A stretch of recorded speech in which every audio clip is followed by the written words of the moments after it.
The Book of Galatians is one of Paul's boldest and most passionate letters, written to the churches in the region of Galatia. Paul's main concern in this letter is simple, yet profound.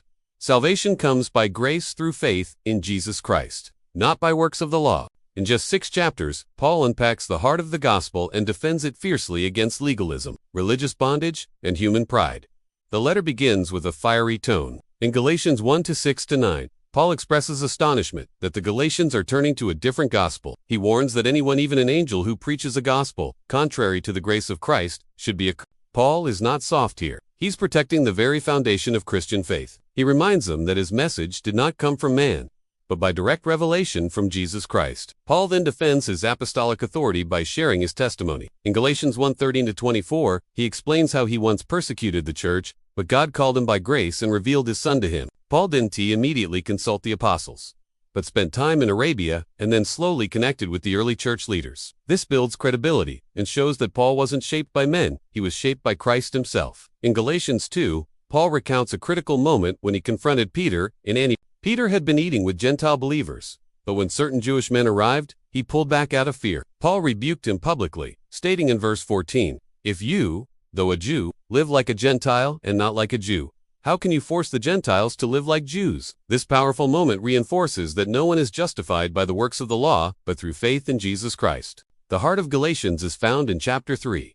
Paul appeals directly to the Galatians, asking, "Did you receive the Spirit by the works of the law, or by believing what you heard?" He reminds them of Abraham, who was counted righteous because of his faith. Paul's message is revolutionary.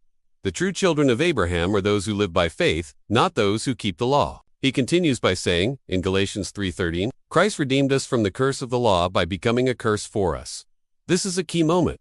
The law revealed sin, but it could not save. Jesus took the curse upon himself so we could receive the blessing promised to Abraham. Paul makes it clear that faith unlocks our inheritance, not circumcision, not Sabbath laws, not ceremonial observances, but faith alone.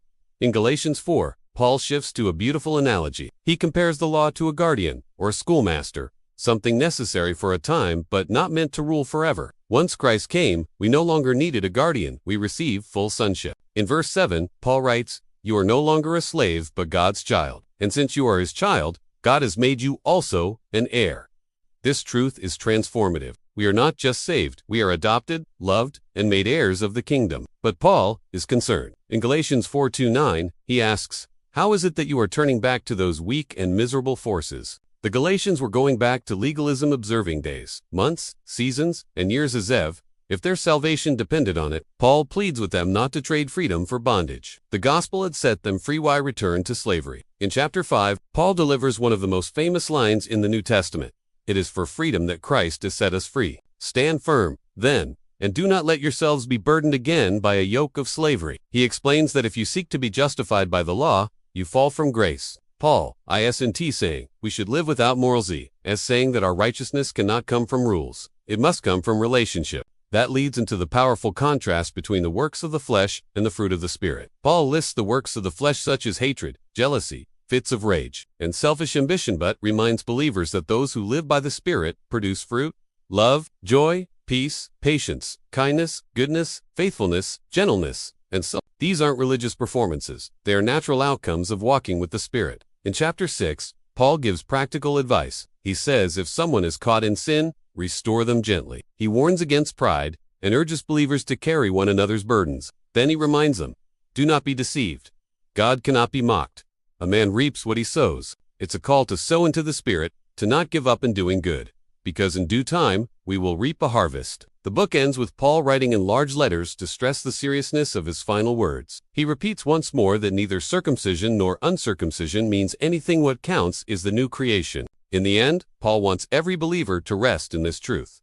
We are justified, adopted, and empowered not by law, but by the grace of Jesus Christ. Key teachings from the Book of Galatians. The true gospel is salvation by grace through faith alone. Paul's authority came from Christ, not man. Justification comes by faith, not works. Believers are children of Abraham through faith. Jesus took the curse of the law upon himself. We are adopted as sons and daughters, not slaves. Freedom in Christ is our calling. The Spirit produces fruit, not the law. We are to carry one another's burdens. What counts as being a new creation?